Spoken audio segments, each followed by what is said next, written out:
कृष्ण हरी. श्री स्वामी स्वरूपानंद सेवा मंडळ पावस आणि अखिल भारतीय कीर्तनपूर शाखा रत्नागिरी यांच्या संयुक्त विद्यमाने आपण साजरा करत असलेला कर्जा जय जयकार क्रांतीच्या या सदरामध्ये आजचं दुसरं कीर्तन पुष्प हरिभक्तपरायण शिबिर कैलास बुवा खैरे या ठिकाणी खंडोबल्ला या चरित्राने सादर करणार आहे. तत्पूर्वी आपल्या प्रथेप्रमाणे मी आपले पदाधिकारी श्री विवेकजी भावे, आमचे ज्येष्ठ कीर्तनकार दिनकर गोडबोले, आजचे कीर्तनकार कैलास खैरे यांना अशी विनंती करतो की त्यांनी स्वामींच्या प्रतिमेला पुष्पहार अर्पण करावा. यानंतर अखंड भारत मातेच्या फोटोला पुष्पहार, प्रतिमेला पुष्पहार अर्पण करतील कैलासजी खरे आणि मग आपल्या पुढे कार्यक्रमाला सुरुवात होईल.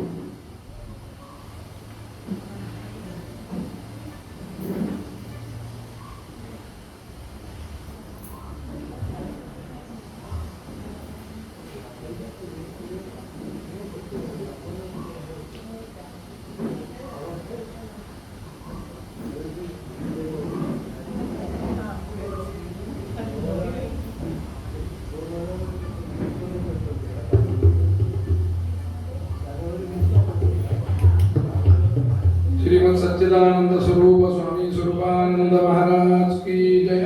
भारत माता की जय. वंदे मातरम. गो माता की जय. जय जय रघुवीर समर्थ.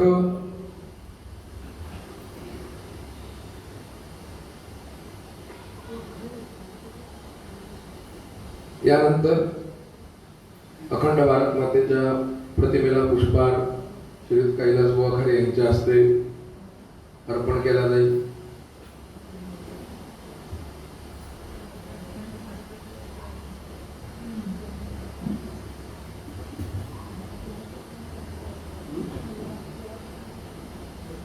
भारत माता की जय. वंदे मातरम. आर्य सनातन वैदिक हिंदू धर्म की जय.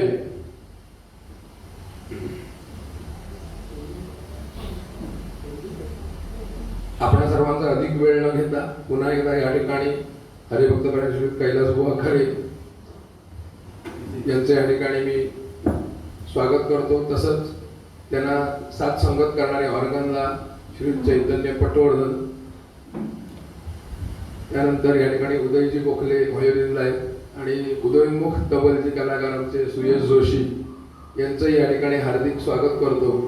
आणि अधिक वेळ न घेता कैलास बुवांना विनंती करतो की त्यांनी आपल्या कीर्तन सेवेला प्रारंभ करावा.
श्रीमन्महागणाधिपतये नमः. श्री सरस्वत्यै नमः.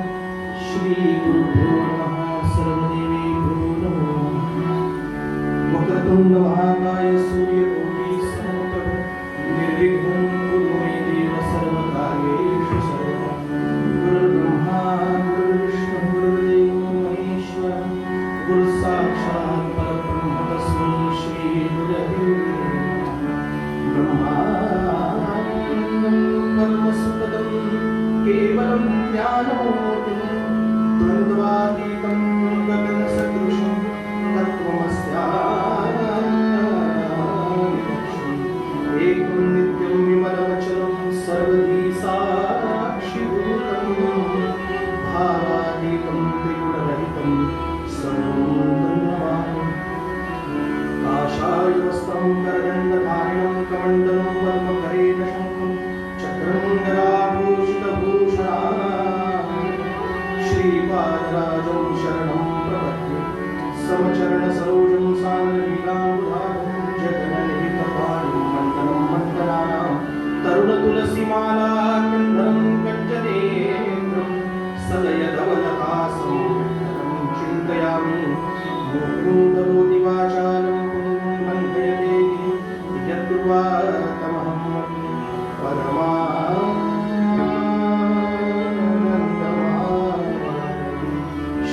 श्रीगुरुचरणारविन्दाभ्यां नमः अवधूतचिन्तन श्रीगुरुदेव दत्त श्रीपाद श्रीवल्लभ स्वामी महाराज की जय श्री नृसिंह सरस्वती स्वामी महाराज की जय श्री स्वामी स्वरूपानंद महाराज की जय मंगलम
चरणी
रूप पाहता लोचनी लोचनी रूप पाहता लोचनी लोचनी रूप पाहता लोचनी लोचनी रूप पाहता लोचनी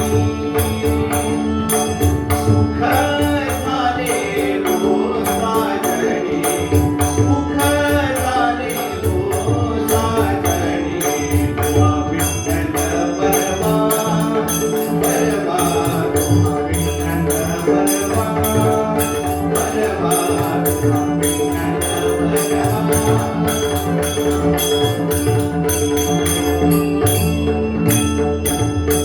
ओहा माधव परवा ओहा माधव परवा पाहता लोचनी लोचनी पाहता लोचनी लोचनी पाहता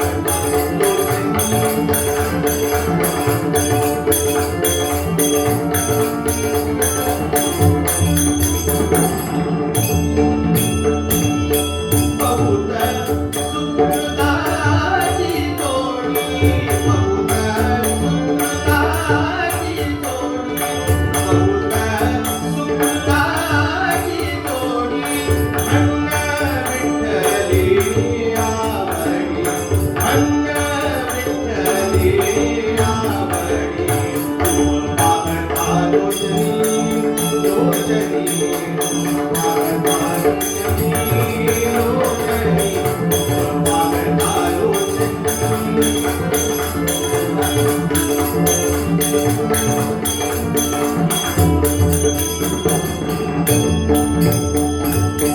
सर्व सुखाचे आगर सर्व सुखाचे आगर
जाणाचे देही उदास भक्त ऐसे जाणाचे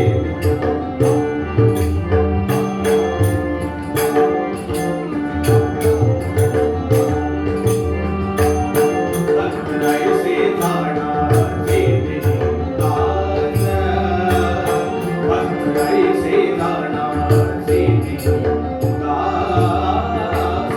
भक्त ऐसे जाणाचे देही उदास गेले आशा पाश निवारोनी गेले आशा पाश निवारोनी गेले आशा पाश निवारोनी विषय तो त्यांचा झाला नारायण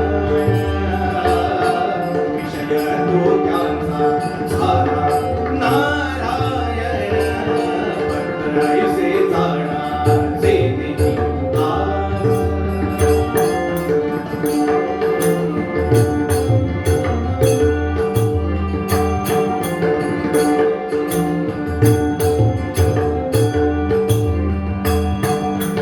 नावडे ते जनधन माता पिता नावडे ते जनधन माता पिता विषय तो त्यांचा झाला नारायण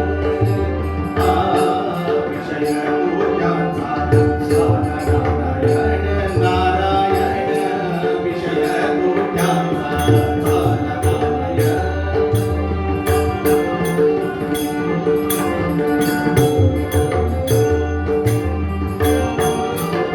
निर्वाणी गोविंद राही मागे पुढे निर्वाणी गोविंद राही मागे पुढे निर्वाणी गोविंद राही मागे पुढे निर्वाणी गोविंद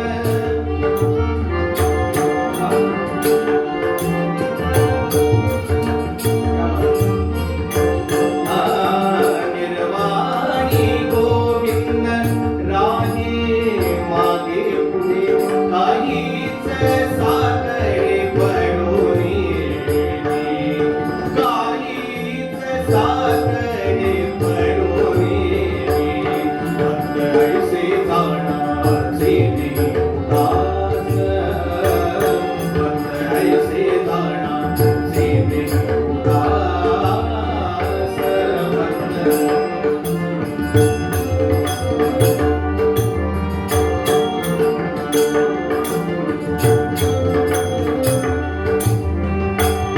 तुका म्हणे भावे सत्य कर्मा साय तुका म्हणे भावे सत्य कर्मा साय तुका म्हणे भावे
नमस्ते शारदे देवी सरस्वती मते वसत्वं मम जिह्वाग्रे सर्वविद्याप्रदाभव सर्वमङ्गलमाङ्गल्ये शिवे सर्वार्थसाधिके शरण्ये त्र्यम्बके गौरी नारायणी नमोस्तुते शुकासारिके पूर्णमेवान्यजाचे वसिष्ठा परिज्ञानयोगेश्वराचे कवी वाल्मिकासारिका मान्य ऐसा नमस्कार द्या सर्वगुणादास जयांचा जगी जन्मना मार्ग झाला जयांनी सदा वासना मार्ग केला जयांच्या मुखी सर्वदा नाम कीर्ती नमस्कार त्या ब्रह्मचैतन्य श्रोता वक्ता श्रीराम समर्थ श्रीराम समर्थ श्रीराम समर्थ राजाधिराज प्रभु रामचंद्र महाराज की।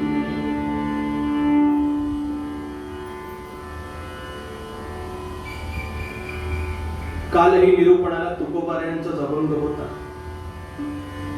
म्हणजे जे काल नव्हते त्यांच्यासाठी मुद्दाम सांगितलं. काही कारणाने जे काल येऊ शकले नाही, कालही तुकोबारायांचा जबंग चिंतनासाठी घेतला होता. उपलब्ध वेळामध्ये थोडंफार चिंतन करायचा प्रयत्न केला होता. आजही निरूपणासाठी तुकोबारायांचाच अभंग आहे. तुकोबारायांना ज्या ज्या लोकांनी बघितलंय ती लोक असं सांगतात की तुकोबाराय जेवढे भगवंतासाठी वेडे आहेत तेवढे ते भगवत भक्तासाठी वेडे आहेत. त्यांच्यासाठी विषय महत्वाचे दोनच आहेत, एक भगवंत आणि दुसरा भगवत भक्त. भक्त कुणाचा? तर भगवंताचा भक्त, त्याचे तुकोबाराय वेडे आहेत. आणि या भक्ताच्या पायावरती ते डोकं ठेवायला तयार आहे. जो भक्त भगवत भक्त भेटेल, वैष्णव भेटेल, त्याच्या पायावरती तुकोबाराय डोकं ठेवतात. लोकांनी हे बघितलं, तुकोबाराय डोकं ठेवतात. आणि लोकांनी प्रश्न केला, महाराज आपण असं का करता? प्रत्येक भक्ताच्या पायावरती आपण डोकं ठेवता. भक्त भक्त म्हणजे तरी नक्की काय? महाराजांच्या मुखातून शब्द केले, भक्त म्हणजे काय? भक्त ऐसे जाणा जे देही उदास. शब्द फार महत्वाचा आहे. भक्त ऐसे जाणा, पहा नाही. जाणा आणि पहा या दोन शब्दांमध्ये जमीन आसमानाचं अंतर आहे. जाणण्याची गोष्ट पाहता येत नाही, हे जगातलं सत्य आहे. म्हणून दत्त महाराजांची आरती करताना सुद्धा आमच्या नाथ महाराजांनी आरतीचे पहिले शब्द दिले, त्रिगुणात्मक त्रयमूर्ती दत्त हा जाणा, पहा नाही दिलं. आम्हाला ते पटकन कळावं यासाठी 3 शिरे 6 हात हे आमच्या समोर उभं केलेलं रूप आहे भगवंताचं. प्रत्यक्ष भगवंत जसा तुमच्या आमच्या सारखा 2 हात 2 पाय 2 डोळ्यांचा आहे, तसा दत्त महाराजांची मूर्ती आहे. पण ही दत्त महाराजांची मूर्ती त्रिगुणांनी युक्त आहे. त्रिगुणात्मक त्रयमूर्ती कोण? दत्त हा जाणा. शाळेमध्ये तुम्हाला प्रार्थना आहे, यत्न तो देव जाणावा, पाहावा नाही. यत्न पाहता कसे येतील? की जाणायची गोष्ट. दुसऱ्याचं दुःख पाहून उपयोग नाही, दुसऱ्याचं दुःख जाणावं लागतं. दुसऱ्याचा आनंदही जाणावा लागतो, नुसता पाहून होत नाही. जाणणं या शब्दामध्ये फार मोठा गर्भितार्थ लागलाय. म्हणून महाराजांनी शब्द वापरला, भक्त ऐसे जाणा जे देही उदास. शब्द नीट आहे का? भक्त ऐसे जाणा जे देही उदास. ऐसे भक्त जाणा जे देही उदास असे म्हणले नाहीत का? महाराज या ओळीतूनच पहिल्यांदा स्पष्ट करतात की जे भक्त आहेत ना, जे भक्त आहेत ते देहावरती उदास आहेत. जे भक्त आहेत ते देहावरती उदास आहेत. पण इतर वेळेला जे देहावरती उदास आहेत ते भक्त असतीलच असं नाही.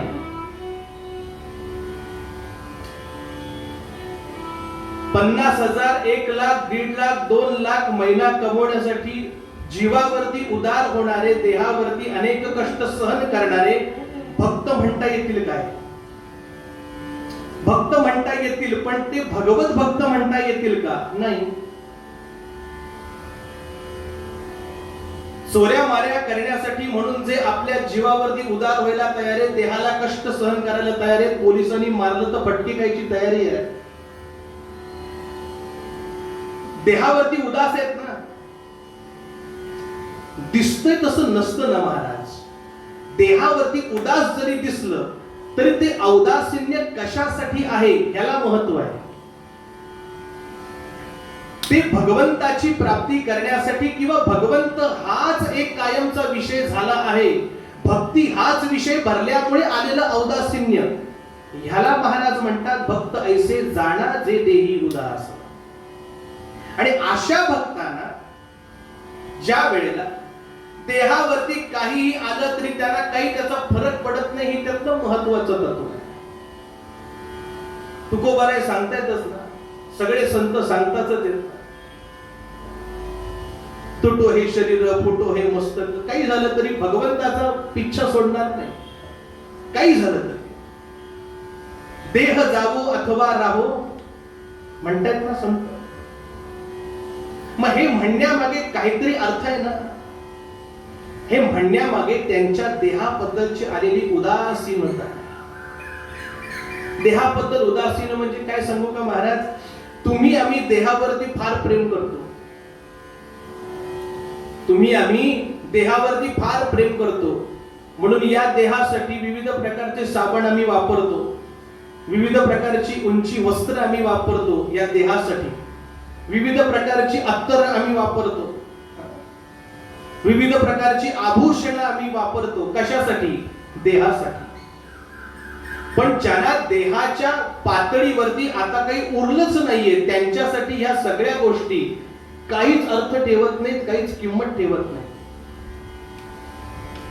कारण त्यांना माहिती या सगळ्या गोष्टींचा माझ्यासाठी उपयोग काहीच नाहीये. या जगामध्ये 4 प्रकारच्या गोष्टी आहेत, त्याच्या पलीकडे जगात 5वी गोष्ट नाही. एक प्रिय, दुसरं अतिप्रिय, तिसरं द्वेष्य आणि चौथं उदास, औदास्य. या 4 प्रकारच्या गोष्टींपलीकडे जगात 5वी गोष्ट असेल तर मला शोधून दाखवा. अतिप्रिय काय आहे तुम्हाला? माझा देह मला अतिप्रिय आहे, माझा आत्मा मला अतिप्रिय आहे. म्हणजे आत्मा म्हणजे काय आहे?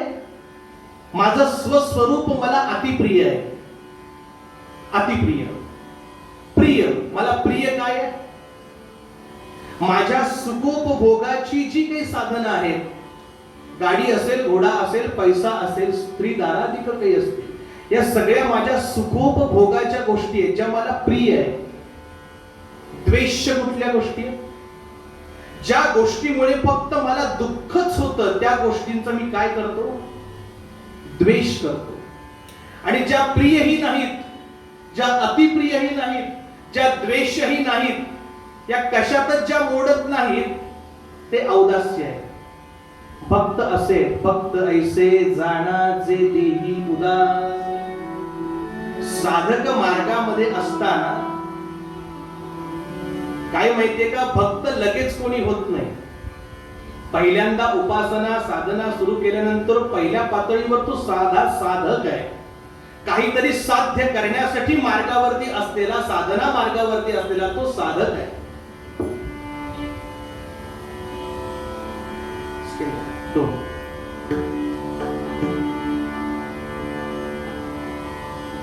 आणि ही साधना करत असताना तो साधक आहे. त्यानंतर जी पातळी पुढे पुढे पुढे येते, त्या पातळीनुसार नंतर तो भक्त होतो. आणि तो भगवंताचा प्रिय भक्त हा शेवटचा काल आहे. ही उपमा ही शेवटची आहे. हे स्थान शेवटचं आहे, पण सुरुवात साधक. आणि साधकाला भक्ताच्या पातळीमध्ये जायचं असेल, ते हिंदी फार सुंदर पद आहे, फार गोड शब्द आहे, आयुष्याचं सार सांगणारे आहेत, जे भक्तानं साधकानं भक्त होण्यासाठी फार लक्षात ठेवणं गरजेचं आहे. रे मन मुसाफिर निकलना पडेगा, शब्द आहे का, हिंदी शब्द आहे. रे मन मुसाफिर निकलना पडेगा, काया कुटी खाली करना पडेगा. रे मन मुसाफिर निकलना पडेगा, काया कुटी खाली करना पडेगा. चमड़े के पिंजरे को तू क्या संभाले, चमड़े के पिंजरे को तू क्या संभाले, किस दिन तुझे घर का मालिक निकाले. हा पिंजरा आहे ना चामड्याचा. चमड़े के पिंजरे को तू क्या संभाले, किस दिन तुझे घर का मालिक निकाले. इसका किराया भी भरना पड़ेगा, याचंही भाडं भरावं लागेल. इसका किराया भी भरना पड़ेगा, काया कुटी खाली करना पड़ेगा. शब्द फार गोड आहेत बघा. आएगा नोटिस, आएगा नोटिस, जमानत न होगी. आएगा नोटिस, जमानत न होगी. पल्ले में अगर कुछ अमानत न होगी. जमानत मिळण्यासाठी पैसे असतील तर जमानत करणार ना. पुण्य काही साठलत असतील तर जमानत कुठून करणार. आएगा नोटिस, जमानत न होगी. पल्ले में अगर कुछ अमानत न होगी. माखिर फिर हो के कैद तुझे चलना पड़ेगा, काया कुटी खाली करना पड़ेगा. एवढं सांगून नाही पटत, हरकत नाही. तिसरा अंतर ऐक. मेरी न मानो, मेरी न मानो, यमराज तो मनाएंगे. मेरी न मानो, यमराज तो मनाएंगे. तेरा कर्म दंड मार मार भुगताएंगे. तयासारिखे पूर्व संचित केले, तयासारिखे भोगणे प्राप्त झाले. घडे भोगणे सर्व ही कर्मयोगे, मती मंदते खेद मानी वियोगे. मेरी न मानो, यमराज तो मनाएंगे. तेरा कर्म दंड मार मार भुगताएंगे. घोर नरक बीच दुख सहना पड़ेगा, काया कुटी खाली करना पड़ेगा. कहे गीतानंद, कहे गीतानंद, फिरेगा तू रोता. कहे गीतानंद, फिरेगा तू रोता. 184 में खाएगा गोता. त्या 84 लक्ष योनीमध्ये फिरत राहशील बघ. कहे गीतानंद, फिरेगा तू रोता. 184 में खाएगा गोता. फिर जन्म लेके मरना पड़ेगा. पुनरपि जननम, पुनरपि मरणम, पुनरपि जननी जठरे शयन. फिर जन्म लेके मरना पड़ेगा, काया कुटी खाली करना पड़ेगा.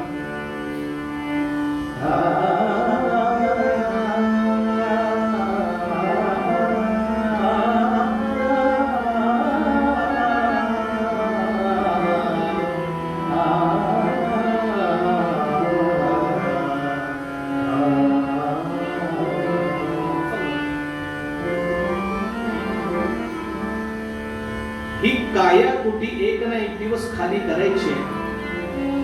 हे भान साधकाला असलं ना की तो भक्ताच्या वाटेकडे जातो.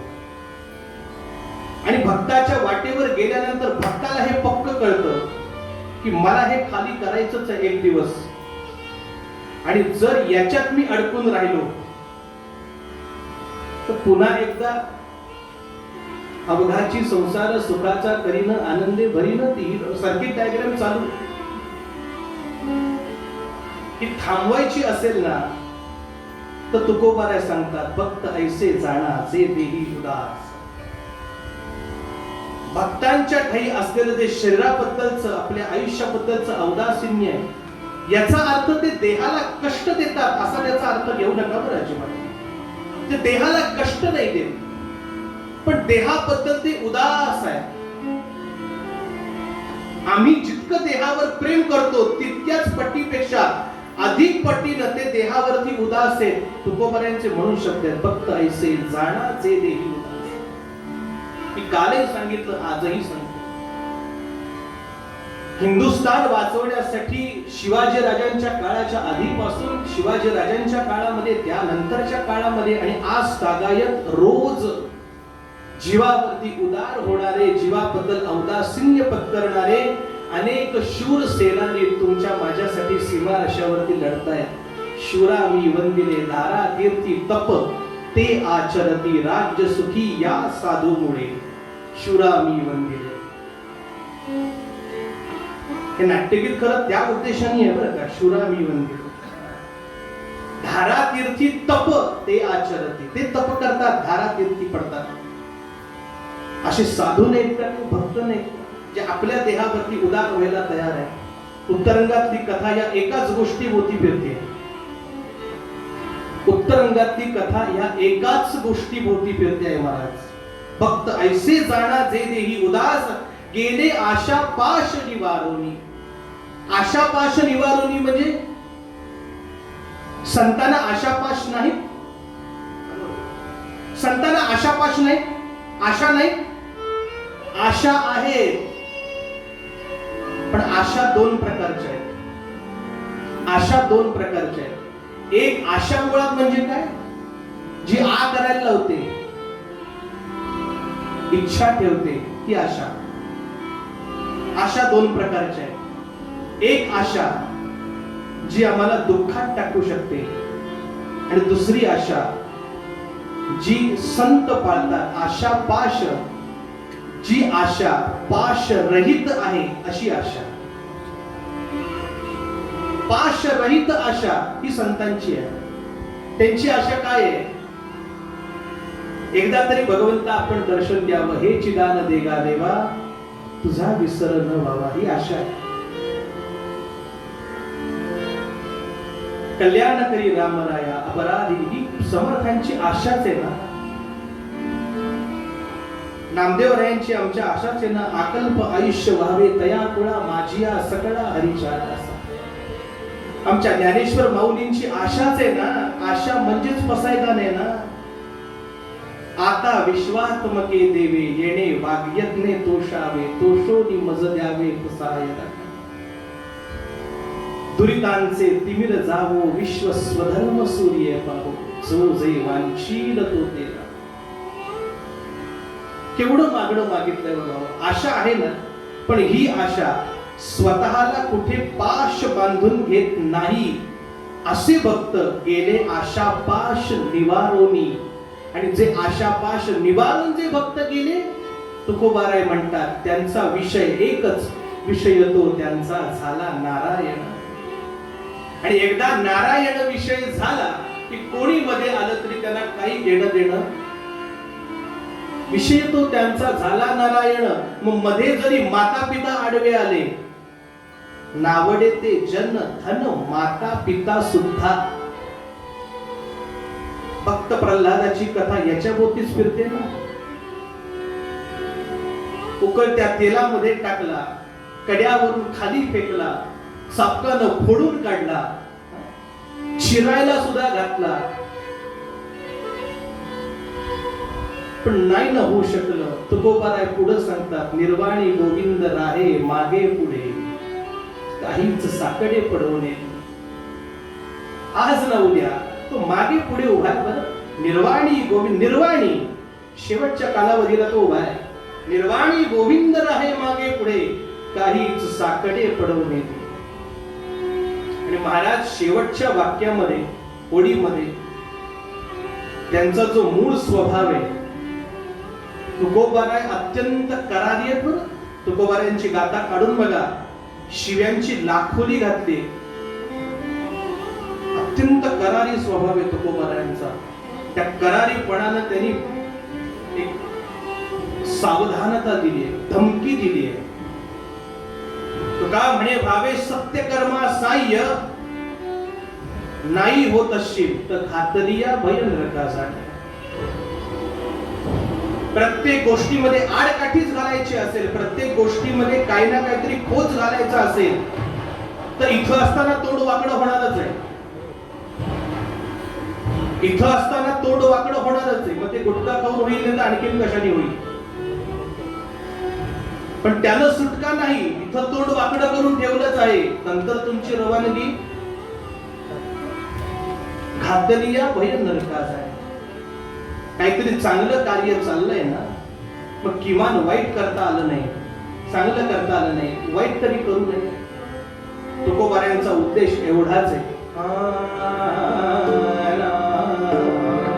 थोडासा पूर्वरंग आठवता घेतो. उत्तरंगातल्या कथेला वेळ द्यायचा असल्याने आणि कालमर्यादा पाळायची असल्याने, फक्त ऐसे जाणा जे देही उदास गेले आशापाश विसरून. हे आशापाश कसे निवारून जातात आणि स्वतःच्या देहावरती भक्त कसे तयार होतात. मग ते भगवंताची प्राप्ती करायची असेल तरी सुद्धा, भगवंताची भक्ती करायची असेल तरी सुद्धा, राष्ट्रभक्ती करायची असेल, स्वामी भक्ती करायची असेल तरी सुद्धा भक्त कसे उभे राहतात ते उत्तरंगातल्या स्वामी भक्त खंडो बल्लाळांच्या चरित्रावरून आपल्याला लक्षात येईल. त्यासाठी पूर्वरंगाचे शब्द ऐसे जाणा जे देही उदास, भक्त ऐसे जाणा जे देही उदास, गेले आशापाश निवारोनी, गेले आशापाश निवारोनी, विषय दोन्यांचा झाला नारायण, विषय दोन्यांचा झाला नारायण, विषय दोन्यांचा झाला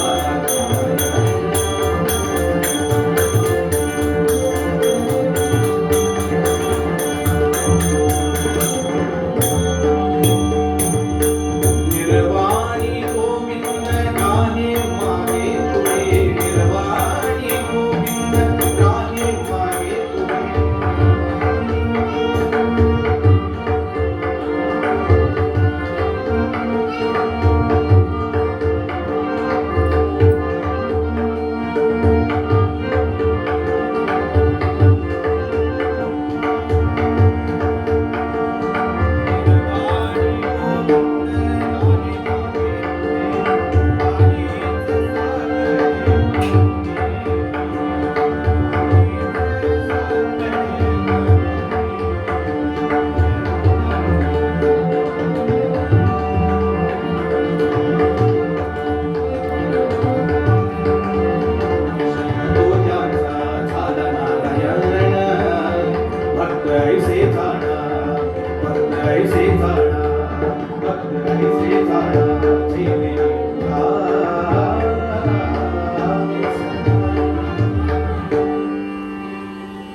फक्त एकच मिनिटं घेणार आहे आपल्या सर्वांचं. काल आणि आज या ठिकाणी कैलास बुवांनी केलेली जी सेवा आहे त्या सेवेचं फळ म्हणून स्वामी मंदिराकडून त्यांना शाल श्रीफळ देऊन त्यांचा सन्मान या ठिकाणी केला जातोय. मी पदाधिकारी विवेकजी भावे यांना विनंती करतो की कैलास बुवांचा मी सन्मान करावा. शाल श्रीफळ आणि प्रसाद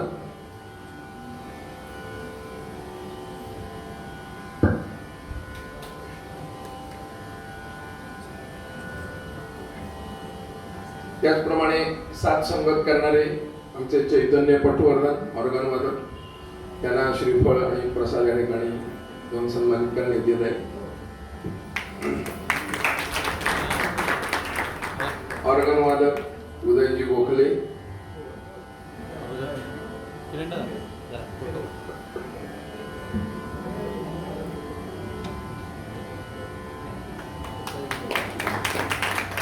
तसेच तबला साथ करणारे आमचे सुयश जोशी,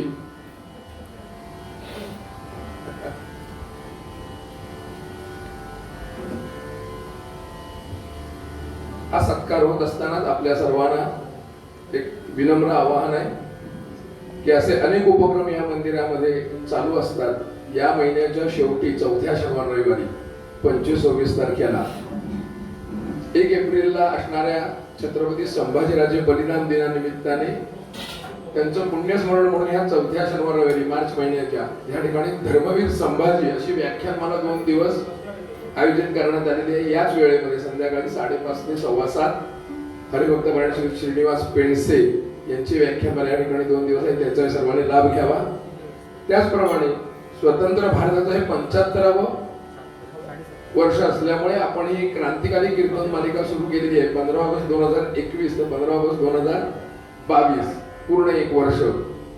आणि या कीर्तन मालिकेतून जी काही आरती आपल्याला प्राप्त होणार आहे ती आरती आपण आपले स्वातंत्र्यासाठी बलिदान दिलेले जे आपले भारतीय जवान आहेत त्या जवानांच्या मदतीसाठी म्हणून हा निधी आपण देणार आहोत। आणि संकल्प 1 लाखाचा केलेला आहे, तो पूर्तता करण्याचा जो काही भाग आहे हा सगळा आपणावर सगळ्यांवरती आहे। आपण आपला मित्र परिवार किंवा आपले आणखीन कोणी हितचिंतक असतील त्यांना सांगून आपण हा संकल्प पूर्ती करायचे। याच्यामध्ये कोणत्याही प्रकारचं मानधन कीर्तनकार किंवा साथीदार घेत नाहीये, त्याची जाणीव आपण सगळ्यांनी ठेवूया। आणि महत्वाचं म्हणजे माझं काहीतरी माझ्या राष्ट्रकार्यासाठी योगदान असावं ही फार महत्वाची गोष्ट आहे आणि त्यासाठी हा उद्योग चालू आहे। त्यामुळे त्यालाही आपण सर्वांनी हातभार द्यावा अशी विनंती करतो आणि पुढील चरित्र भागाला आपण प्रारंभ करूया।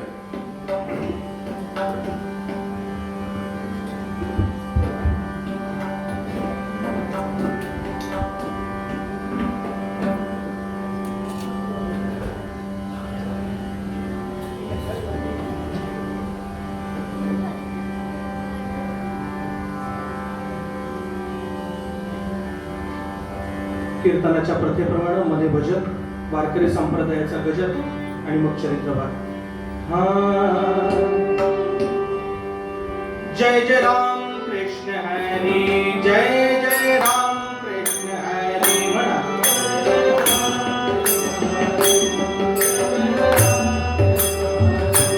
जय जय राम कृष्ण हरी, जय जय राम कृष्ण हरी।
महाराष्ट्राचा कालखंड शिवाजीराजे असताना अतिशय देदीप्यमान आहे, पण याच महाराष्ट्रामध्ये पडलेला काळ देखील आला होता। महाराष्ट्राच्या इतिहासामधला हा सगळ्यात पडलेला काळ तो शोधूया। दिल्लीच्या सिंहासनावरती मोहम्मद घुरी येऊन बसला आणि सुलतानशाहीची राजवट जी सुरू झाली ती साधारणतः 12वे शतक, 13वे शतक, 14वे शतक, 15वे शतक 15व्या शतकाच्या अखेरीपर्यंत मोजावी लागते. लोक म्हणतात 300-350 वर्षांचं गणित होतं, पण नीट विचार केला तर 12व्या शतकापासून 15व्या 16 शतकापर्यंत जर मोजलं तर हे 500 वर्षांचं गणित आहे. 300-350 वर्ष नाही, 500 वर्षांचं गणित आहे. पण हे 500 वर्षांचं गणित सुद्धा मी उलथवून टाकेन अशी एक प्रतिज्ञा रोहिडेश्वरावरती झाली. आणि आज महाराष्ट्राच्या नकाशावरचे 3 जिल्हे एवढे ज्याची सीमारेषा असेल तेवढं का होईना स्वराज्य मोकळं झालं आणि भगव्या झेंड्याच्या अधिपत्याखाली सिंहासनाधीश्वर असा हिंदूंचा राजा उभा राहिला, छत्रपती शिवाजी महाराजांच्या रूपाने. प्रत्यक्ष भगवान शिवशंकरांचा अवतार म्हणावे असे शिवछत्रपती. अनेक लढाया शिवरायांनी आपल्या आयुष्यामध्ये केल्या. आयुष्य किती जगले यापेक्षा ते कसं जगले याला महत्व आहे. दुर्दैवाने आमच्याकडे औरंगजेबाला 90 वर्षाचं आयुष्य आणि छत्रपतीला 50 वर्षाचं आयुष्य. ते 16व्या शतकापासून चालत आले ते आजपर्यंत चालू आहे. 90 वर्षाचे म्हातारे औरंगजेब मरता मरना तोंड वाकडं झाले. आमच्या उरावर घालून ठेवले. भगवंतानी काय चूक केली कळत नाही, पण देशाची सेवा करणारी माणसं लवकर आमच्यातून निघून जावी, शत्रूची एक गोळी बसावी. आणि आता कुठं मिसरूड फुटायला लागलेला जवानीतला जवान, त्याचं लग्न ठरलंय, एखाद्याचं लग्न झालंय, एखाद्याचा वंश त्याच्या पत्नीच्या पोटामध्ये वाढतोय, अशा वेळेला त्याचं प्रेत घरी यावं. इतकी भयानक अवस्था सध्या देशात चालू आहे महाराज. पण हे सगळे भक्त आहेत ना, भक्त ऐसे जाणा जे देही उदास. शिवरायांनी प्रतिज्ञा केली की मी जमेल तेवढं करीन, जमेल तेवढा झुंजेन. पण दैवी साथ मिळाली नाही. 3 एप्रिल 1680 हा महाराष्ट्रामध्ये, हिंदुस्थानामध्ये काळात दिवस जन्माला आला. 3 एप्रिल 1680 ला छत्रपती शिवाजी महाराजांनी रायगडावरती देह ठेवला. तुमच्या आमच्या महाराष्ट्राचा कलिजा काळीजच निघून गेलं. महाराज काय करता, मजा बघा बरं. 1680 ला छत्रपतींनी देह ठेवला. पुढल्या 2च वर्षात त्यांचे गुरु असणारे समर्थ रामदास स्वामी महाराज 1682 ला सज्जनगडी देह ठेवला. आणि 1689 ला छत्रपती शंभूराजांचा निर्घृणपणे खून केला औरंगजेबाने. एका 10 वर्षाच्या आत 3 मोठ्या व्यक्ती आसामी आमच्या महाराष्ट्रातून सोडून निघून गेले आम्हाला पोरकं करून. औरंगजेबाचा रेटा इतका भयानक होता महाराज. 7 लक्ष फौज घेऊन महाराष्ट्रामध्ये उतरलेला औरंगजेब बादशाह. इतिहासामध्ये वर्णन आहे की 7 लक्ष फौज घेऊन जेव्हा महाराष्ट्रामध्ये शिवाजीराजांच्या काळामध्ये जेव्हा उतरला होता, त्यावेळेला सुद्धा शिवाजीराजांच्या काळापासून शंभूराजांच्या काळापर्यंत सुद्धा उपलब्ध असलेली सेना फक्त 2 लाख आहे. 2 लाख विरुद्ध 7 लाख अशी झुंज घ्यायची. पण तशीही छत्रपतींच्या नंतर गादीवरती आलेले शंभूराजे 8-9 वर्ष कडवी झुंज दिली औरंगजेबाला 2 लक्ष फौज घेऊन.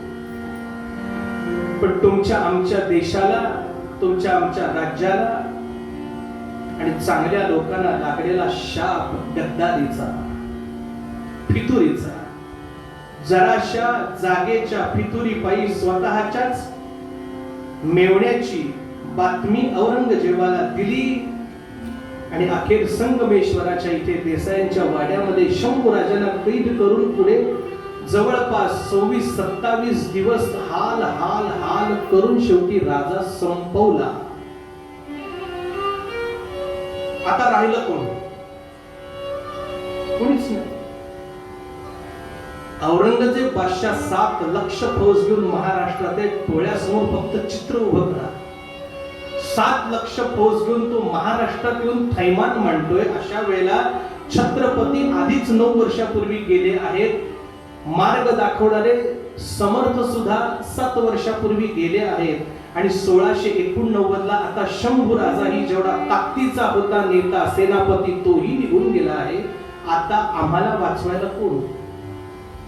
सेनापती तो पाहिजे. पण अशी अवस्था आल्यानंतर मात्र जुल्फिकार खानाला पाठवून औरंगजेबाने खेळ असा खेळलाय की त्यानं पहिला वेढा घातला तो रायगडलाच घातला. महाराज रायगडचा किल्लेदार सूर्याची पिसाळ तो फितूर करवला औरंगजेबाने. आमच्याकडे फितुरी 5वी ला पोचलेली ना. सगळे घात आमचे त्याच्यामुळेच झाले हो.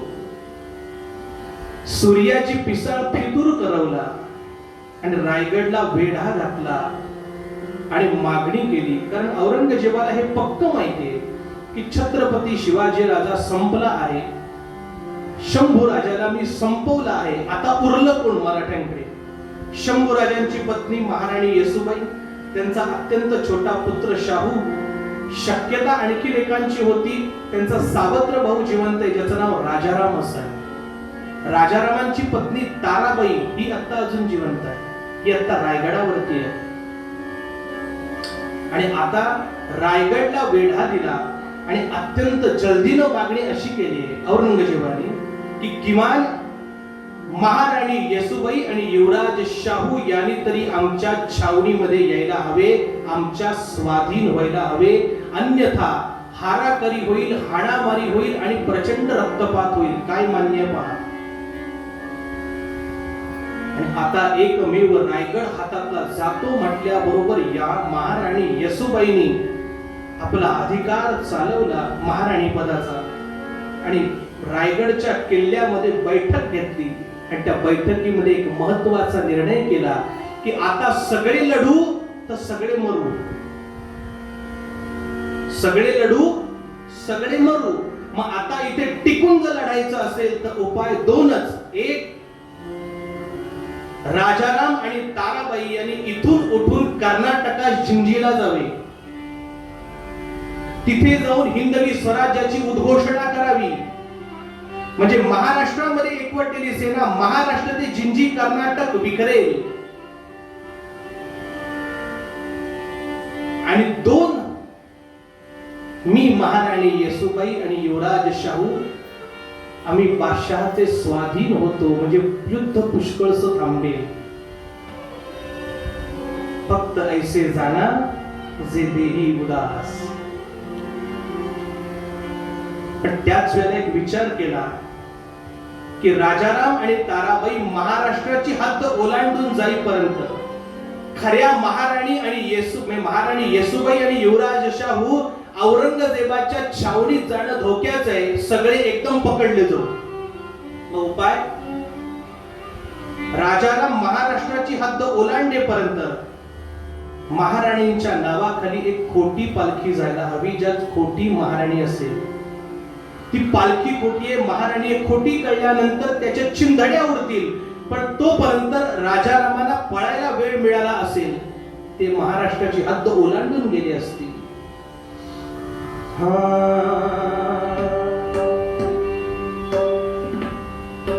आपल्या धाकट्या धीराला आणि त्याच्या बायकोला आशीर्वाद दिला आणि सांगितलं, बाबा रे, इथे तर सगळं बुजबुजलंय महाराष्ट्रामध्ये.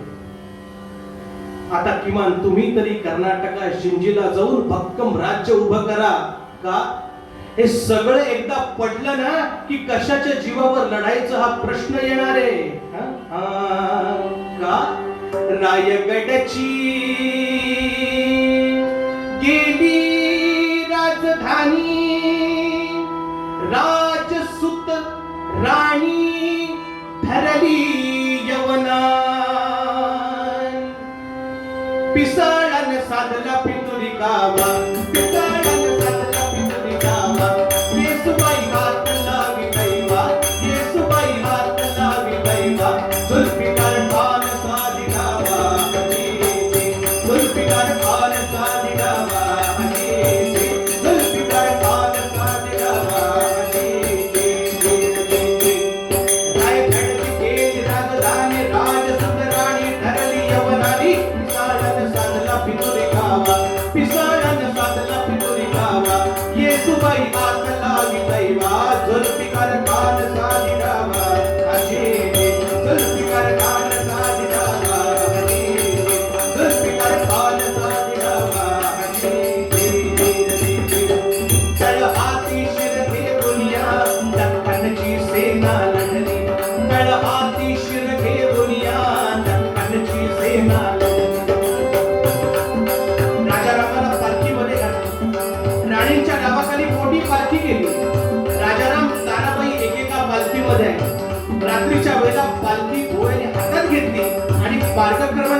वेड्यासारखे मार्गक्रमण करतायत. यांच्याबरोबर दोन तडफदार सेनापती दिले. एकाचं नाव आहे संताजी घोरपडे आणि दुसऱ्याचं नाव आहे धनाजी जाधव. हे दोन जबरदस्त सेनापती दिले आणि त्यांच्या अधिपत्याखाली राजाराम आणि ताराबाई महाराष्ट्रातून बाहेर काढून द्यायचं काम दिलं. तळहाती शिर घेऊन या दख्खनची सेना लढली. परिविजयी मोगल सेना रचना मोहर मतारी. परिविजयी मोगल सेना रचना मोहर मतारी. पडली मिठी राजगडाला सोडविता नाही सुटली. पडली मिठी राजगडाला सोडविता नाही सुटली. राजरत्न राजा राम, राजरत्न राजा राम कंठास त्यास लागून चिंदीवरती ठेवून परदेसर सेनापतीची ओढ दौड संताजीची. ओढ दौड संताजीची. ओढ दौड संताजीची. ओढ दौड संताजीची. ओढ दौड संताजीची. संताजी घोरपडे, धनाजी जाधव या दोन माणसं महाराष्ट्रामधून राजारामांना बाहेर काढलं, ताराराणींना बाहेर काढलं, जिंजीवरती ठेवलं आणि आता जिंजी मधून महाराष्ट्रामध्ये परत आले. हा पुढचा जो काळ आहे तो खरा महत्वाचा काळ मानायला लागेल महाराष्ट्रामधला. का? त्यावेळेला महाराष्ट्रामधल्या प्रत्येकाला जवळपास हे कळून चुकलं होतं की आता आम्हास वाचवा वयाला कोणीही. का? संताजी घोरपडे, धनाजी जाधव युद्धावर आहेत. रामचंद्र पंत अमात्य कार्यालयीन कामावर आहेत. महाराणी येसुबाई, युवराज शाहू अटकेत आहेत. राजाराम, ताराबाई कर्नाटकात जिंजीला आहेत. आता तुझ्या दारात जो कोणी आहे तो तुझा आणि तू त्याचा, जे कराल ते प्रेम संबंध मान्य आहे. काय करता बोला.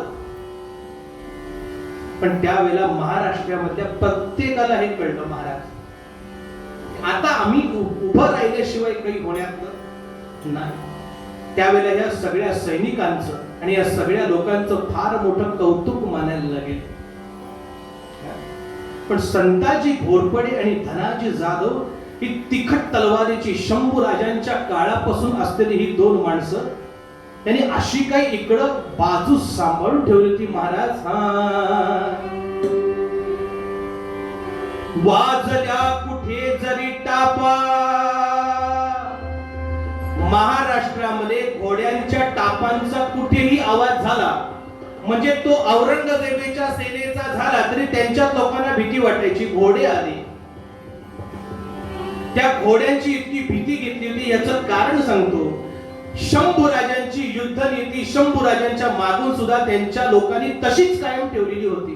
पण काय दुष्ट लोक आहेत हे. दिवसा त्यांना झोपायला द्यायचं आणि रात्री छानपैकी दिवसा आपण झोपायचं.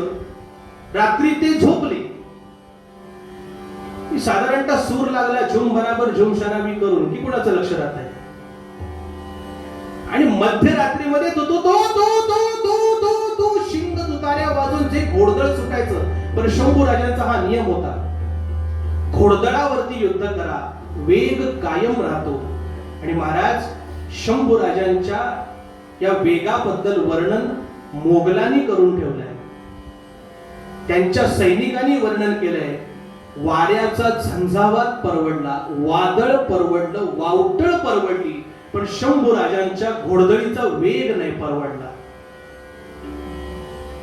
ती माणसं स्वतः सांगतात रात्री झोपेमध्ये असताना शंभूराजाची सेना धाड धाड धाड धाड धाड धाड धाड येते कधी आणि उसाची काडसं कापावी तशी समशेरीने माणसांची डोकी उडवतं कधी हे कळतच नाही.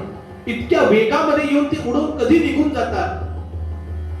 कुठेही जरी टापा वाजल्या तरी त्यांच्याच लोकांना भीती वाटायची.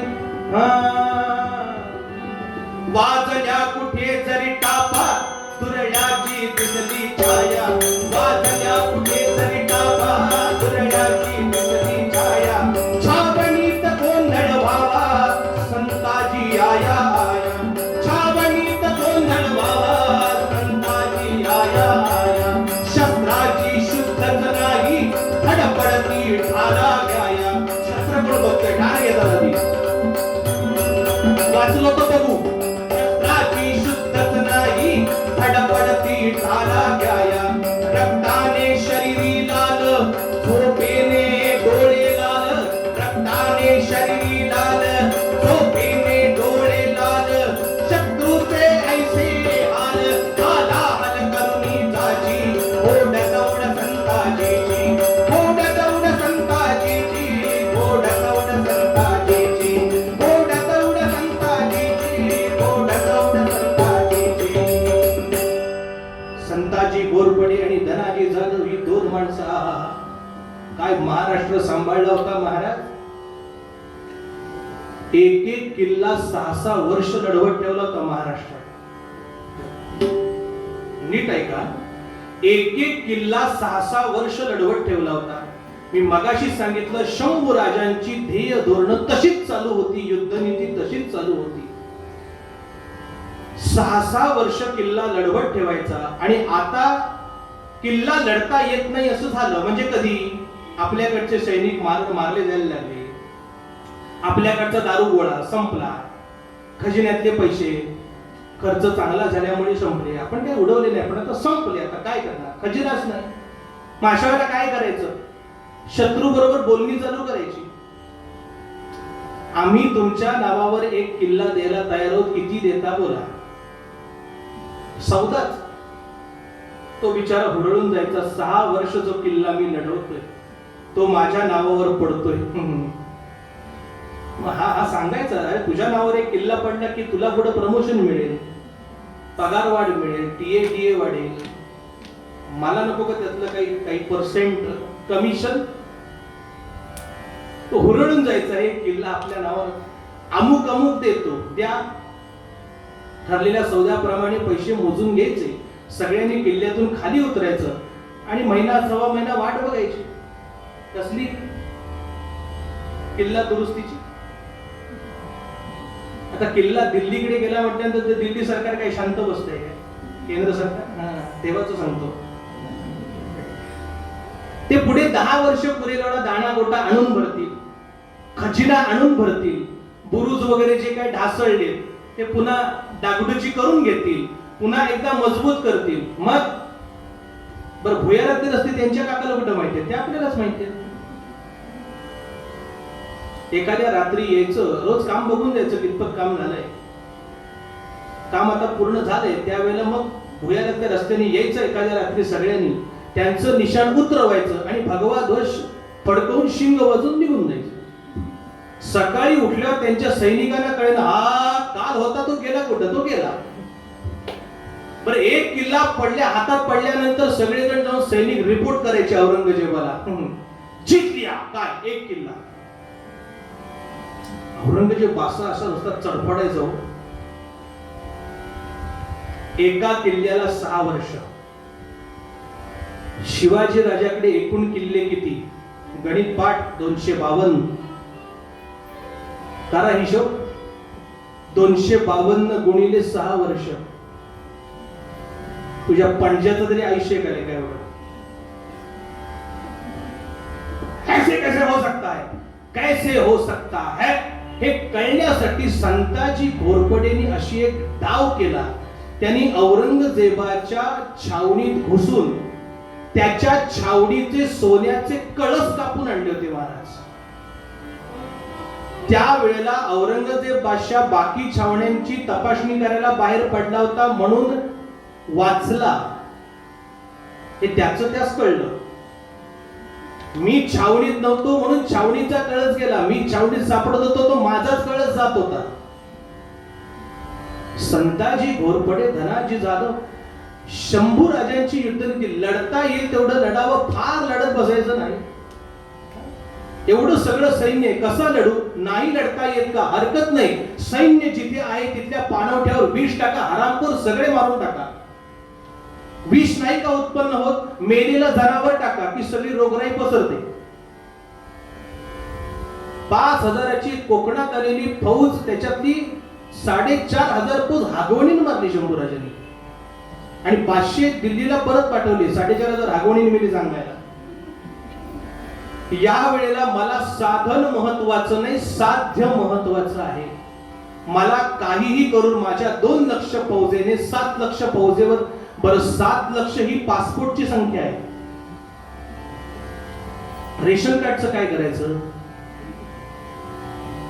रेशन कार्डची संख्या मोजणार कशी?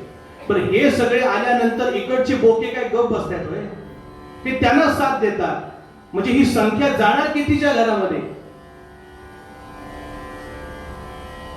पण आता अवस्था अशी विचित्र होऊन बसली महाराज. महाराष्ट्रामध्ये अडकू नये म्हणून इथून उठून जिंजीला गेलो तर दुसऱ्या एका खानाला पाठवून औरंगजेबानं जिंजीलाही वेढा दिला. आता आली का पंचायत? म्हणजे वेड्यात सापडू नये म्हणून गेलो तर पुन्हा वेड्यातच सापडलो. बरं जिंजीचा वेढा असा पक्का ठेवला होता औरंगजेबानं. 1 वर्ष 2 वर्ष नव्हे, 8 वर्ष वेढा होता महाराज. 8 वर्ष. विचार करा, महाराष्ट्राचा राहिलेला एकमेव राजा महाराष्ट्राच्या बाहेर 8 वर्ष वेड्यात असेल तर इथं लढायचं कुणाच्या जीवावरती? राजा नाही, राजधानी नाही, खजिना नाही, पैसेच नाही, पगार कुठून देणार? पगारच नाही, टीएडीएची खात्री कोण घेणार? पण संप करून, आंदोलन करून काय उपयोग? कुणाविरुद्ध संप करणार? काय भयानक अवस्था असेल महाराष्ट्रात, विचार करा महाराज तेव्हा. पण इथे या सगळ्या सैनिकांचं खरंच कौतुक आहे, खरंच कौतुक. यातला कोणीही सैनिक जरा अन्न कमी पडलं, जरा धान्य कमी पडलं म्हणून कोणीही आचारी पक्षाला मिळाला नाही. ते तर जरा खायला कमी पडलं तर आचारी पक्षाला मिळायचं आणि आम्ही फक्त खात्यापुरते आहोत असं सिद्ध करायचं. असं केलं नाही. जमेल तेवढा महाराष्ट्र लढवला, पण मात्र जिंजीकडे निरोप पाठवला. राजे काहीही करा, पण तुम्ही जिंजीच्या वेड्यातून सुटून महाराष्ट्रामध्ये या, तर या सगळ्या सैनिकांच्या अंगामध्ये काहीतरी जोश येईल. किती दिवस असे लढते? आणि जिंजीच्या किल्ल्यामध्ये बैठक झाली महाराज. या बैठकीला राजाराम महाराजांबरोबर एक माणूस तिथे उपस्थित आहे. या माणसाचं नाव आहे खंडो बल्लाळ. कोण खंडो बल्लाळ? शिवाजी राजांच्या अष्टप्रधान मंडळातले बाळाजी औची चिटणीस यांचं मूळ नाव बल्लाळ. त्यांचा मुलगा खंडो म्हणून नाव खंडो बल्लाळ. खंडो बल्लाळनी एकच विचार मांडला. राजे जिंजीला वेढा देण्यासाठी औरंगजेबाने जी सेना पाठवली त्या सेनेबरोबर त्यानं गणोजी राजे शिर्केनाही पाठवलंय. इत्तंभूत माहिती किती काढली बघा आता. जी सेना पाठवली त्या सेनेबरोबर त्यानं गणोजी राजे शिर्क्यांनाही पाठवलंय. गणोजी राजे अजूनही आपले आहेत, ते अजूनही आपल्या हातात हात देऊ शकतात. मी बोलणी करायला जाऊ का? राजाराम राजे म्हणतात, अरे ज्या गणोजींनी औरंगजेबाकडे फितूर होताना हाही विचार केला नाही की उद्या आपल्या बहिणीचं कुंकू जाईल, ती तिचं विधवा पण तिला येईल, हा ज्या गणोजींनी विचार केला नाही ते गणोजी आपल्या बाजूने कसे विचार करतील? खंडो बल्लाळांचं उत्तर आहे, राजे एक लक्षात घ्या, चाचपणी सगळ्यांची करायची. उगा आपलं त्यांनी उद्या म्हणायला नको आम्ही तयार होतो तुमच्या पक्षात यायला, तुम्ही आम्हाला विचारलंच नाही. प्रश्न विजयाचा आहे. विजय हवाय ना, मग जे कोण यायला तयार आहे त्यांची चाचपणी करा. उगा त्यांनी आपल्याला म्हणायला नको तुम्ही विचारलंच नाही, आम्ही विचारलं. मी विचारायला जाऊ का? राजाराम राजांनी होकार दिला. हा, आणि काय दुर्दैव, खाली उतरले जिंजीच्या किल्ल्यामधून. तिथल्या पहारेकरांना सांगितलं, हो मला त्या गणोजी राजे शिर्क्यांना भेटायचंय. ते म्हणाले गणोजी राजे आमच्या मुख्य खानाकडे भेटायला येत असाल तर चला. अरे बाबा मुख्य खान नको, मला गणोजी राजांशी बोलून तेच पुढे करायचंय. हा हा, काहीही न ऐकता त्याला उचलला आणि तुरुंगातच टाकला. आता आली का पंचायत? एक दिवस अख्खा झाला, खंडो बल्लाळचा पत्ता नाही घरी. आणि एक दिवस अख्खा झाला, बाबा घरी आले नाहीत म्हटल्यानंतर त्यांचा मुलगा सुटला घरातून. छुप्या रस्त्यानं जिंजीच्या किल्ल्यावरती गेलाय. राजानं मुजरा केला. मुजरा राजा. बाबा एक दिवस झाला घरी आले नाहीत, याचा अर्थ काहीतरी अडचण आहे, मी बघायला जाऊ का? अरे तू एवढा लहान, तू कसा काय जाणार तिथं? राजे, मी आहे या मूळ वेशात जाणार नाही, मी वेशांतर करून जाणार आहे. म्हणजे मी त्यांच्यातलाच एक होऊन जाणार आहे. ते फकीर वगैरे येतात बघा, मोराची पिसं वगैरे घेऊन, धुरांड घेऊन, त्याच्यासाठी ते छोटे छोटे मंत्र शिकला होता तो. लक्षात घ्या, कितीही वेगात म्हणलात तरी जो जाणकार माणूस आहे त्याला बरोबर मंत्र कळतात. सहस्रावतारांना बसल्यानंतर जी काही मजा होते, किती वेगात म्हटलं तरी ठराविक अंतरानंतर तो शब्द आला नाही की लगेच व्हॉट इज गोइंग ऑन असे डोळे लगेच फिरायला लागतात. मी म्हटलं त्यांच्यातलाच एक होऊन जाणार आहे. पण राजे, पक्क्या बातम्या काढण्यासाठी काहीतरी कायद्याचं लागेल. म्हणजे काय द्यायचं, काय द्यायचं, हे काय द्यायचं ठरलं म्हणजे मग सगळं द्यायचं. काहीच नाही द्यायचं मग न्यायाचं. असं न्यायाचं राज्य येऊ शकतं. पैशाची थैली लावली, मुजरा केला, खाली उतरला आणि सरळ मार्गाने न जाता जंगली आडवाटेनं आतमध्ये शिरला, सेनेमध्ये, छावणीमध्ये. आणि तिथं जाऊन ते अंगारे धोपारे घेऊन जातात ना, तसं घेऊन गेला. हे कशासाठी चाललंय की जेणेकरून स्वतःचं स्वरूप उघडं पडू नये, त्या धुराच्या आड ते लपावं म्हणून. तिथं जाऊन त्यानं अंतर्ज्ञानाचं वगैरे नाटक करून, कल यहां कोई आया था, कुछ सोचे समझे बिना उसको कारागृह में डाल दिया गया है. सच है ना? हाँ सच है.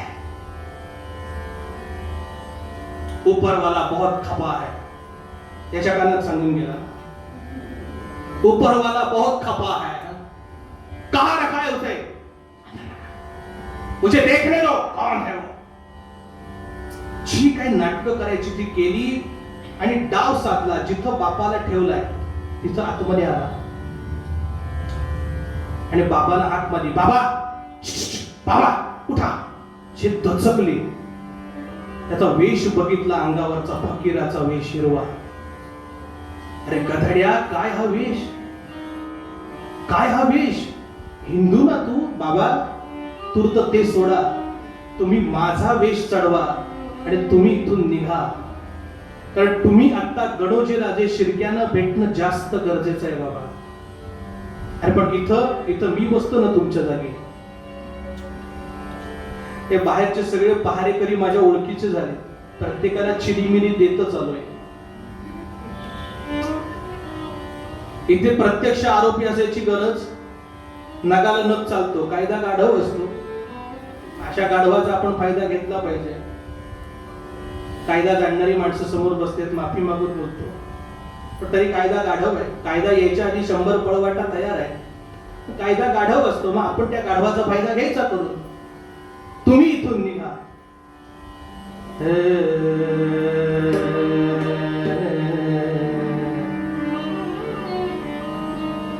खंडोबल्लांनी एकच प्रश्न विचारला फक्त,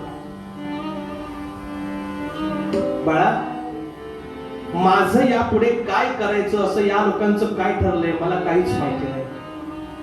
पण असा कोणीतरी किल्ल्यावरून पकडून आणलेला जो कोणी हिंदू आहे त्याचं धर्मांतर करू नव्हे, त्याही पुढे जाऊन त्याची कत्तल करू असं जर काही ठरलं असेल आणि कार्यवाही झाली म्हणजे काय रे करायचं? म्हणजे तुला मृत्यूच्या खाईमध्ये लोटून मी निघून जाऊ? बाबा, तुम्ही सगळे विचार सोडा, आता तुम्ही निघा. भक्त ऐसे जाणा जे देही उदास, केले आशा पाश निवारे. खंडोबल्लाने चढ अंतःकरणानं तो वेश चढवला, आपला वेश त्याला घातला आणि तिथून निघाले. गणोजीराजे शिर्क्यांची जिथे छावणी आहे तिथं आले. छावणीमध्ये गेले, मुंडासा काढला डोक्यावरचा. गणोजीने ओळखलं होतं. गणोजी राजे ओळखलं का? ओळखलं की गणोजी राजांनी फार मगरुरीत प्रश्न केलाय, किंवा खंडो बल्लाळ, आज फारच आठवण झाली वाटतं आमची राजा रामाला. फारच आठवण झाली. खंडो बल्लाळांनी प्रश्न केलाय, गणोजी राजे, छत्रपती शंभूराजांवरती धरलेला राग अजून किती दिवस कायम ठेवणार आहात? त्या रागापायी महाराष्ट्राचा राजा मातीत मिळाला. तुमच्या रागापायी अजून नाही अक्कल येत. हातची राजधानी गेली, रायगड हातचा गेला, काय करावं? महाराष्ट्र बेचिराख व्हायची वेळ आली, अजूनही नाही तुम्हाला अक्कल येत. आता तरी राग सोडा. गणोजी राजे म्हणतात, राग कसा सोडा? आमच्या शिरकाण जे केलं शिरक्यांचं, त्याचं काय? त्याच्यावर खंडो बल्लाळांनी उत्तर दिलं, तुमची 4 माणसं शंभूराजांनी मारली म्हणता आणि त्याच्यासाठी तुम्ही शंभूराजाच्या जीवावरती उठलात. माझी अवस्था काय? माझाही बाप मारला. खंडो बल्लाळांनी उत्तर दिलं, माझाही बाप मारला, हत्तीपायी दिला. माझ्या बहिणीला हिरकणी पायी मृत्यू आला. जाणता तुम्ही तिची गेला, वाचवलं तुमच्याच बहिणीला. मी सुरुवातीला सांगितलं होतं की महाराणींच्या नावाखाली एक खोटी पालखी जायला हवी. ज्या खोट्या पालखीत एक खोटी महाराणी जाण्याला हवी. ती खोटी महाराणी म्हणजे खंडो बल्लाळांना आपली स्वतःची बहीण पाठवली होती. आपल्यावर हल्ला होणार म्हटल्यानंतर अंगठीतली हिरकणी खाऊन ती मेली. त्या छावणीमध्ये बहीण संपली. माझाही बाप मारला. खरंच बाळाजी आवजी चिटणीसांना काहीतरी लिखाणात चूक झाली म्हणून शंभूराजांनी हत्तीच्या पायी द्यावं अशी शिक्षा दिली होती. आजही सुधागड पालीला त्या सगळ्याची एक आठवण ठेवलेली आहे. डोळ्यासमोर चित्र आणावं. बाप ठोकून ठेवलाय, त्यावेळेला हाच खंडो बल्लाळ समोरून उभा राहिला. समोरून हत्ती येणार आणि त्या बापाच्या डोक्यावरती पाय देऊन तो नारळ फोडायचा डोक्याचा, म्हणून बाप ठोकून ठेवलाय भर रस्त्यामध्ये. खंडो बल्लाळांनी सांगितलं, मी माहुताला विनंती केली की मरताना माझ्या बापाला मला मांडी द्यायची इच्छा आहे. माझ्या बापाला डोक्यावर नको, छातीवर पाय देऊन मारा म्हणावं. मागणी मान्य झाली आणि मरताना डोकं मांडीवर घेतलं. अडकवलेले हात हातात अडकवले. खंडो बल्लाळांनी एका चित्रपटाचा एक सीन तयार होईल ना याच्यावर.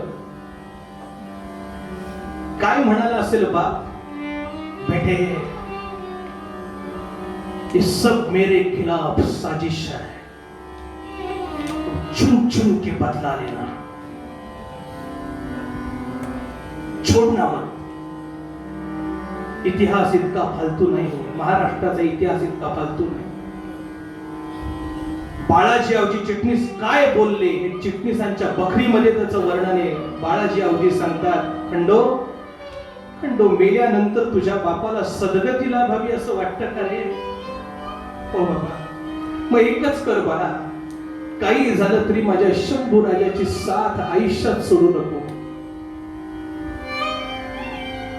आणि उद्या कधी जर शंभूराजे भेटले तर त्यांना फक्त एकच सांग, शंभूराजे काहीतरी गैरसमजातून तुम्ही आमच्या वडिलांना शिक्षा दिली, पण तरी आमच्या वडिलांचा तुमच्यावरती कणभर सुद्धा राग नाही का?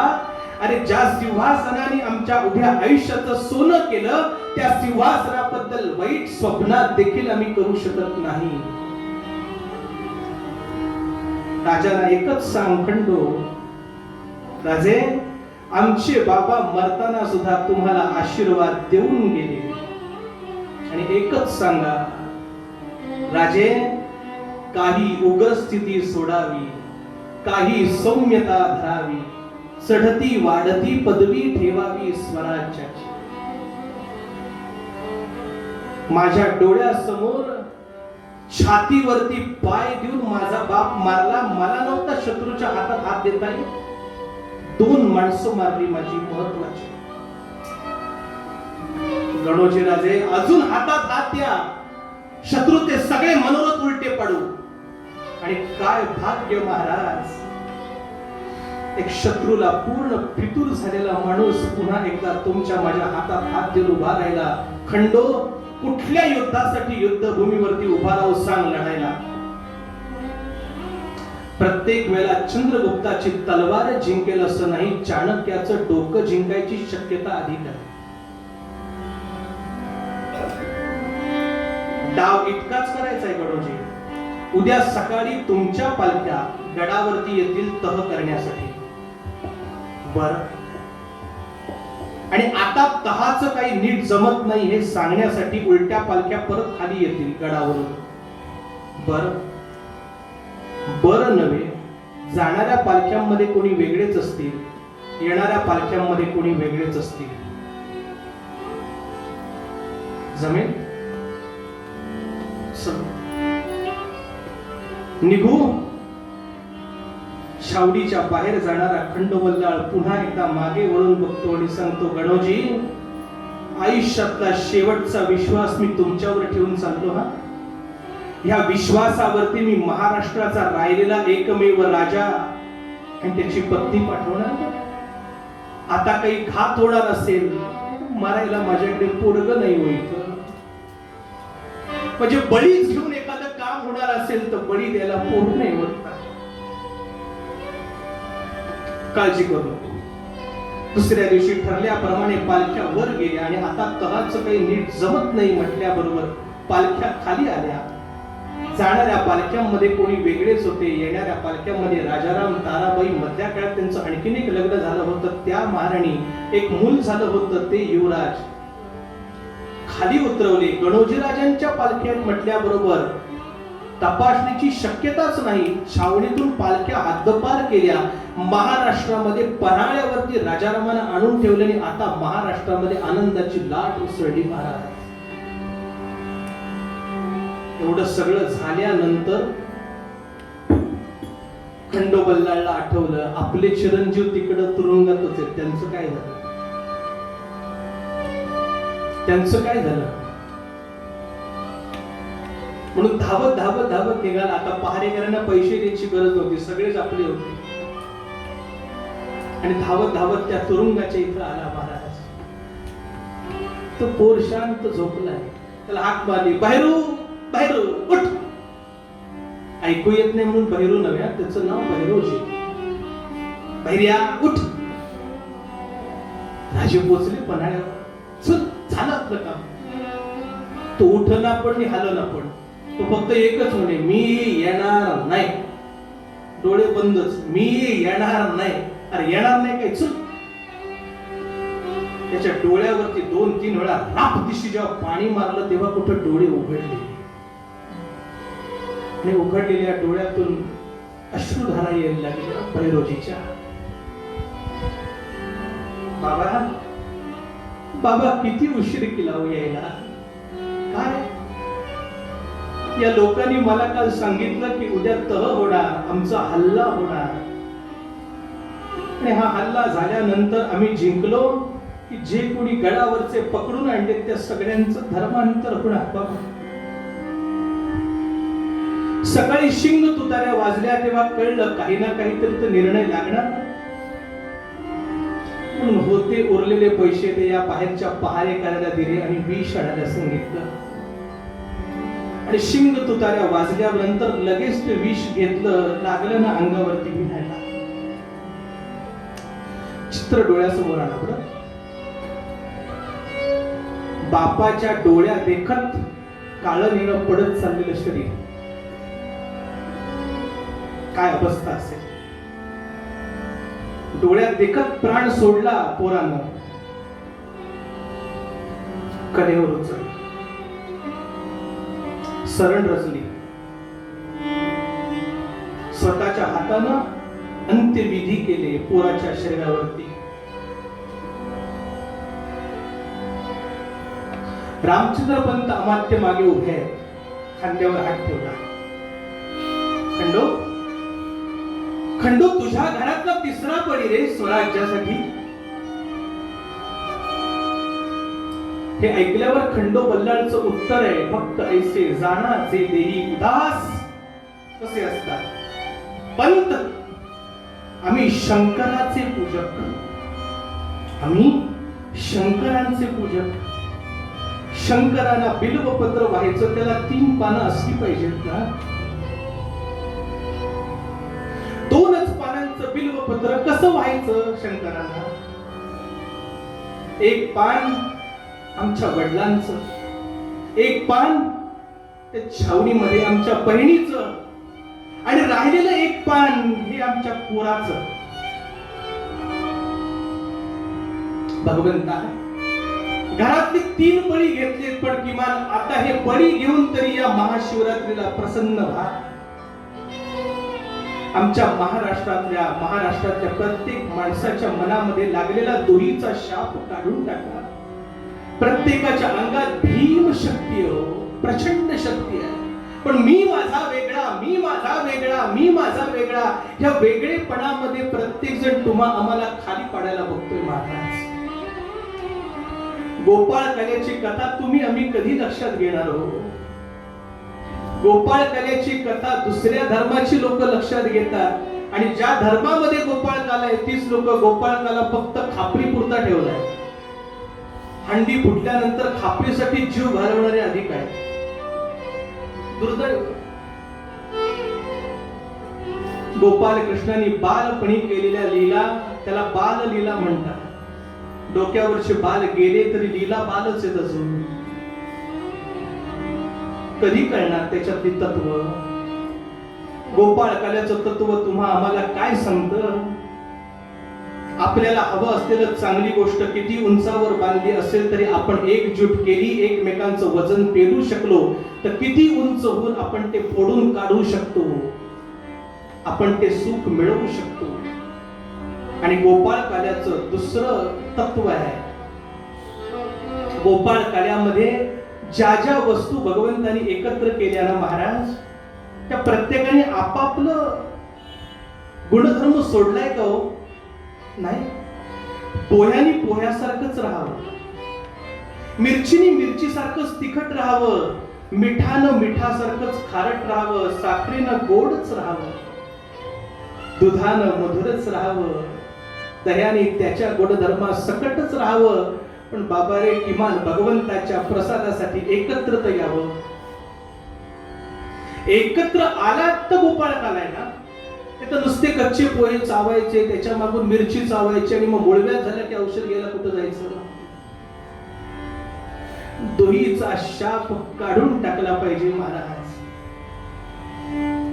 खंडोबल्लाच्या घरातले 3 बळी घेऊन पडलेला महाराष्ट्र सावरायचा एक अत्युत्तम प्रयत्न त्या काळामध्ये झाला. पण निर्वाणी गोविंद राहे मागे पुढे, त्याच्या दरबारी देर है लेकिन अंधेर नहीं है.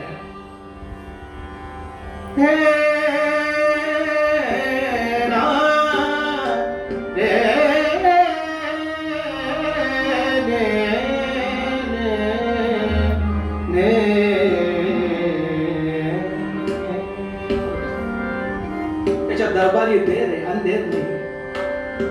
यापुढे या महाराष्ट्रामध्ये 27 वर्ष महाराष्ट्रामध्ये नाचून नाचून नाचून शेवटी औरंगजेब थकला नव्हे, याच महाराष्ट्राच्या मातीमध्ये तो संपला. औरंगाबादच्या इथं त्याला गाडला, पण मराठी सेना थांबली नाही. त्याच्यावर भगवा ध्वज पुन्हा एकदा उभा राहिला. त्यानंतरच्या कालावधीमध्ये दिल्लीचं सरकार महाराष्ट्रातल्या भगव्या ध्वजाला विचारत होतं, या पुढची कार्यकारिणी भाव कसा ठेवायचा आहे. हे भगव्या झेंड्याने ताकद दाखवून दिली होती. पण हा भगवा झेंड्याची ताकद उभी राहण्यासाठी किती भक्तांना आपले जीव गमवावे लागले, तेव्हा गमवावे लागले. आजही भगवा झेंडा तिरंगा अबाधित राहण्यासाठी किती लोक आपले जीव गमावत आहेत महाराज. या सगळ्यांचे जाणारे जीव बघून एकच शब्द ओठामध्ये येतात, यज्ञी जानी देऊन निज शिर घडले मानवतेचे मंदिर. परिजयांच्या दहन भूमीवर नाही चिरा नाही पडती, तेथे कर्माचे जुळत. बस 2 दिवसाची कीर्तन मला. माझा किरण दादा, माझे साथीदार 2 दिवस मला तबल्याला जरा वेगळा साठी असल्यामुळे मजा आली होती. आणि आपण सगळे श्रोतृवृंद कालपेक्षा आज आपण अधिक संख्येने इथं आलात. माझी बडबड आपण सहन करून घेतली. बाकी सगळं विसरून जा, कीर्तनकार विसरून जा, त्यातले विनोद विसरून जा, तत्व फक्त लक्षात ठेवा. बस तेवढंच महत्वाचं आहे. अमृत महोत्सवी वर्षानिमित्त आपण जे काही इथे आरंभलेला आहे प्रकल्प, त्याला अधिक सरळ हाताने आपण मदत करावी. या सगळ्यामध्ये आपण जास्तीत जास्त जमावं. पैसे देण्यापेक्षा जमण्यापेक्षा पैसे देण्यासाठी आपल्याच क्रांतिकारकांचं चरित्र आपण ऐकायला जमावं, हा त्यातला महत्वाचा मुद्दा आहे. पूर्वपद्यामध्ये तुकोबाराय तुम्हा आम्हाला हेच सांगतात.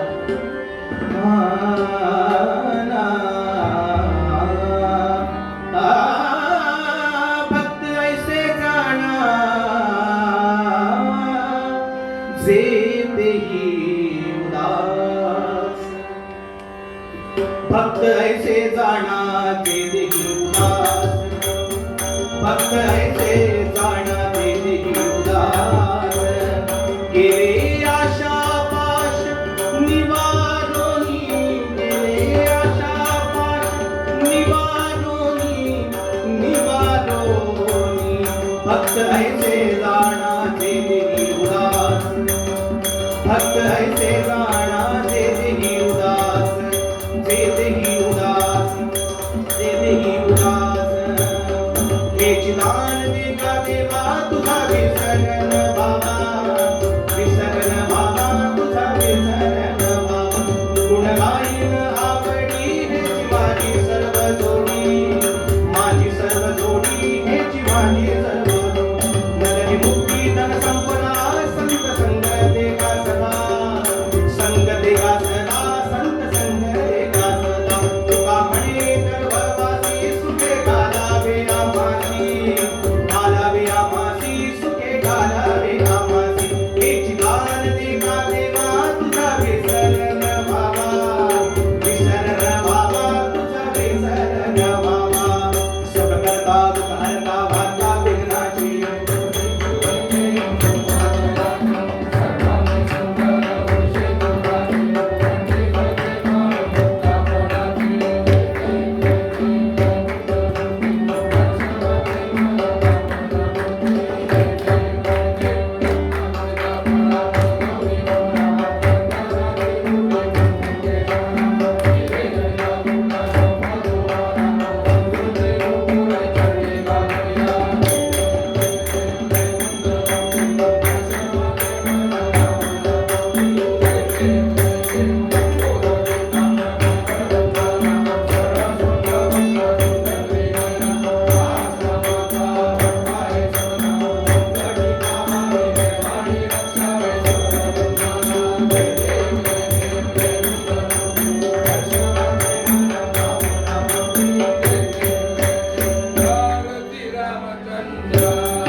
पदनुग्रहे नको धन नको मान नको लौकिक आगळा सोडवी हा परी माझा मोह पाशातून गळा नको भोग नको त्याग नको विद्या नको कला अवीट पद पद माझे अमला भक्ती ते मला नर नारी हरी रूप तिसो बाहेर अंतरी राम कृष्ण हरी मंत्र उच्चार हो मम वैभवी मी माझे मागणो सर्व तू तुझे उगवो होता मी तू पण जगन्नाथा हो एकच तत्वता देव भक्त असे द्वैत अद्वैत्व न खंडिता दाखवी देव देवेशा प्रार्थना ही तुला आता उदारा जगदाधारा देई मज असा वर स्वस्वरूपानुसंधाने रमो चित्त निरंतर रमो चित्त निरंतर रमो चित्त निरंतर वंदे मातरमसाठी जागेवर सावधान मध्ये सगळ्यांनी उभं राहायचं वंदे मातरम वंदे मातरम सुजलाम सुफलाम मलयज शीतलाम सस्य श्यामलाम मातरम वंदे